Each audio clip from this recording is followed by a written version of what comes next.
श्री स्वामी समर्थ. मित्रांनो, पुढे सांगितल्याप्रमाणे महाशिवरात्रीची पूजा करा. त्यासाठी काही नियम आहेत, ते तुम्ही काटेकोरपणे पाळायलाच हवेत. महाशिवरात्रीच्या दिवशी उपवास करून शंकराची पूजा करण्याची परंपरा आहे.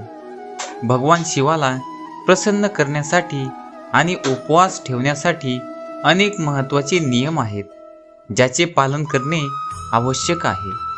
या नियमांचे पालन केल्यास महाशिवरात्रीचे फळ लवकर मिळते आणि भगवान शिवाची कृपा ही कायम राहते असे मानले जाते.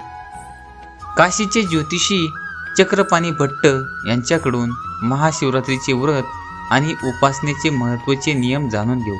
त्याआधी मित्रांनो, चॅनलवर नवीन असाल तर चॅनलला सबस्क्राईब करा आणि व्हिडिओला लाईक करा. महाशिवरात्रीचे व्रत आणि उपासनेचे नियम. महाशिवरात्रीचे व्रत आणि उपासना करण्यासाठी पहिला नियम म्हणजे 1 दिवस आधी तामसिक अन्न, मद्यपान इत्यादींचे सेवन करू नये. महाशिवरात्रीच्या पूजेसाठी बेलपत्र, धतुरा, फुले, अक्षत, पांढरे चंदन, भस्म, गंगाजल, कापूर, गाईचे दूध, ऊसाचा रस, मध, पोळी, शेमीची पाने, मंदारची फुले इत्यादी पूजा साहित्यांची व्यवस्था करावी. माता पार्वतीसाठी सौंदर्य सामान ठेवा. महाशिवरात्रीला भगवान शंकराला नैवेद्य अर्पण करण्यासाठी थंड पदार्थ, मालपुआ, हलवा, लसी, मध इत्यादींची व्यवस्था करावी. महाशिवरात्री व्रताच्या दिवशी अन्न खाऊ नका, फळे खा. या दिवशी तुम्ही सूर्योदयापासून शिवाची पूजा करू शकता. महाशिवरात्री व्रताच्या संपूर्ण दिवसात झोपणे टाळा. उपवासात झोपण्यास मनाई आहे. जेव्हा तुम्ही शिवलिंगाची प्रदक्षिणा कराल तेव्हा अर्धी प्रदक्षिणा करून परत या. लिंगाची संपूर्ण प्रदक्षिणा निषिद्ध आहे.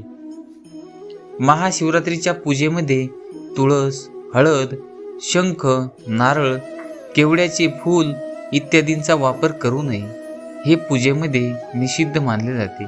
महाशिवरात्री व्रत आणि उपासनेमध्ये ब्रह्मचर्य नियमांचे पालन करावे. महाशिवरात्रीच्या उपवासात रात्री जागर करावा. याने व्रताचे अधिक पुण्यफळ मिळेल. शिवपुराणात महाशिवरात्रीच्या रात्री जागरणाचे महत्त्व सांगितले आहे. महाशिवरात्री व्रताचे पारण निश्चित कालच्या शुभ मुहूर्तानंतर करावे, कारण चतुर्दशी तिथीच्या समाप्तीपूर्वी पारण करण्याचा नियम आहे. सोमवारी उपवास करणाऱ्यांनी या चुका टाळा. महादेवाची कृपा नव्हे, होईल अवकृपा. हिंदू धर्मात भगवान शिवाचे असंख्य भक्त आहेत, जे सोमवारी उपवास करतात. महादेवाला प्रसन्न करण्यासाठी त्याची पूजा सोमवारी करण्याची प्रथा आहे. सोमवार हा भगवान शंकराला समर्पित आहे. तसं बघायला गेलं तर एक कळश पाणी अर्पण करूनही भगवान शिव प्रसन्न होतात. सोमवारी महादेवाच्या पूजेनंतर भगवान शंकराला अनेक वस्तू अर्पण केल्या जातात, परंतु अशा अनेक गोष्टी आहेत ज्या चुकूनही सोमवारच्या उपवासात करू नये. यामुळे भोलेनाथ तुमच्यावर क्रोधित होऊ शकतात. सोमवारी उपवास करताना कोणत्या गोष्टी लक्षात ठेवाव्यात, ऐका समोर. भोपाळचे ज्योतिषी आणि वास्तू सल्लागार पंडित हितेंद्र कुमार शर्मा या विषयावर अधिक माहिती देत आहेत. धार्मिक श्रद्धेनुसार सोमवारी सकाळी लवकर उठून अंघोळ करून स्वच्छ कपडे परिधान करावेत. शिवलिंगाचा जलाभिषेक आपल्या घरी किंवा जवळच्या मंदिरात करावा. या दरम्यान भगवान शिव आणि माता पार्वतीची मंत्रोच्चार करून यथायोग पूजा करा आणि व्रतकथा ऐका. सोमवारच्या उपवासात एकाच वेळी अन्न घेणे योग्य मानले जाते, पण काही वेळाने तुम्ही फळे घेऊ शकता. भोलेनाथाच्या पूजेत या चुका करू नका. सोमवारी भगवान शिवाची पूजा करताना दुधाचा अभिषेक करण्यासाठी तांब्याचे भांडे वापरू नका. तांब्याच्या भांड्यात दूध टाकल्याने दूध बाधित होते, ज्यामुळे त्या भांड्यातून दूध देवाला अर्पण करण्यास योग्य राहत नाही. भगवान शंकराची पूजा करताना पंचामृताने स्नान करून शिवलिंगावर जल अर्पण करावे.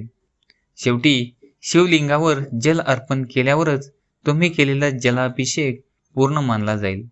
भगवान शंकराची पूजा करताना चुकूनही त्यांना रोळी किंवा कुंकवाचा टिळा लावू नका. भोलेनाथांना टिळा लावण्यासाठी चंदनाचा वापर करावा, उत्तम मानले जाते. पूजेनंतर कधीही शिवलिंगाची पूर्ण प्रदक्षिणा करू नका. जिथे दूध वाहते तिथे थांबा आणि परत या. ज्या लोकांनी भगवान शंकराचा आशीर्वाद मिळवण्यासाठी सोमवारचा उपवास केला आहे त्यांनी हे लक्षात ठेवा. तरी मित्रांनो, तुम्हाला व्हिडिओ कसा वाटला नक्की कळवा आणि व्हिडिओला लाईक करून चॅनलला सबस्क्राईब करा. धन्यवाद.